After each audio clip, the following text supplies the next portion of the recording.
See, if you transcend your physical nature, there is no such thing as time. There is… in India, in this culture, we have a word called Trikalagnani. That means one who knows past, present and future. This does not mean he's time traveling. That is what these Hollywood movies, which misunderstand everything logically and literally. So why I'm saying this is, they're always trying to understand everything factually, literally. When we said there is a Trikalagnani, they said, oh, there is somebody who goes into past, present and future. See, this moment is eternity, I want you to know. It's question of, are you living in the surface or do you have a profound experience of what's now? What you think is past, what you think is future or what you think is now is all one happening. They are not three different happenings.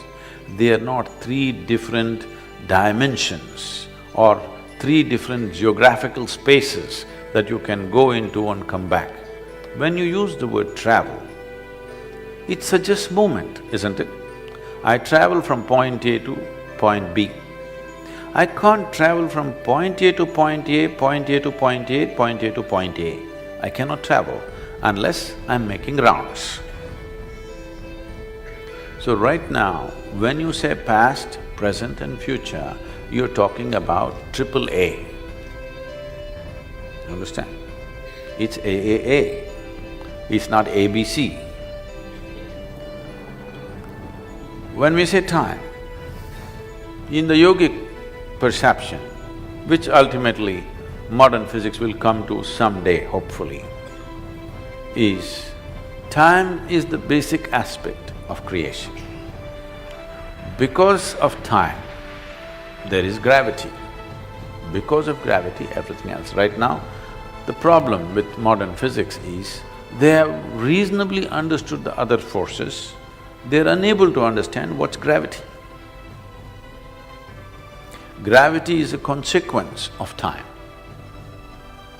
It's not the other way round. Because there is time, there is gravity. The word time itself may not conjure that image in your mind. The Sanskrit word is correct, it's kala. Kala means two things, time and emptiness. Kali, not talking about the Devi. Kali means what? Empty. Kala means darkness, kala means time, and it also means emptiness. If you try to speak with little more personified context, we will call this Shiva. So we are talking about time and emptiness, time and nothingness as the same thing. Because there is time, there is creation. Because what we call as creation exists, there is gravity, because to maintain the integrity of a little bit of physicality in this vast kala, you need some force to hold it together. So, gravity is only when time bends in a certain way. Time which is nothingness, time which is emptiness, takes a curve. When it takes a curve, physical dimension begins. If it doesn't take a curve, physical does not exist. So when we say spiritual process, you're trying to get out of the curve because whatever curves ultimately will go in circles, isn't it? So because you experience time as a consequence of the curve that it took, you're understanding time as the spin of the planet, as the rotation of the moon and the sun and whatever else. But when we refer to kala, we are talking about time in a more fundamental way, that it is emptiness. It is nothingness. It is clear space is time. We are always… the modern concept is talking about time and space as two different things. We are talking about time and space as one thing. The existential is gravity. The non-existential presence that is there is Kala or Kali or emptiness or time or whatever you want to call it, or darkness. All these things symbolize the same thing. So if somebody travels in time, he's lost his mind. Really. I know books are written about it. Don't ever believe. Please, I want you to understand. You throw up a new concept. Let's say a scientific community throws up a new concept or philosophically some new concept comes. Instantly, there will be 100 authors in America. First 80 will come from America, next 10 will come from India maybe these days. They will write books about how they experience this concept which may not even exist. Powerful books will be written. And one generation will grow up on that and it will die. Next generation has not even heard about what the books that were popular in 70s and 80s, this generation has not even heard about those things which shaped those people's psyche completely. So this time travel business, this near-death stuff that's going on, these are popular subjects right now.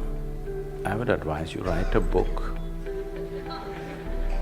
You'll sell well, make money, it's all right. If it's your survival, write something. But if you're seeking, don't bullshit yourself into something and you'll get lost. Don't do time travel, because you cannot do time travel. Time as you know it only exists because of your physical nature. If you really want to know the profoundness of time, if you want to know the Kala which holds everything together, which holds everything in its lap, you must distance yourself from your physical nature. Then you know Kala not as three, but three A's superimposed on each other, not A, B, C. So then you will not try to travel, you will dimensional shifts within yourself, not psychological understanding of time. What happened yesterday is one time, what's happening now is another time, what may happen tomorrow is another time, not in that context. They are not three separate things. Actually, what happened yesterday, if you sit here and imagine all that, it'll all happen now, isn't it? Yes? What may happen tomorrow, if you sit here and if you have powerful enough imagination, it'll happen right now. This is why people are suffering something that happened 10 years ago and something that may happen day after tomorrow. Yes, they're enjoying and suffering things which don't exist. So, if you try to do time travel, you will lose your mind and think you're experiencing something. Psychological drama that you create in the form of thought and emotion is not life. It is a badly directed movie.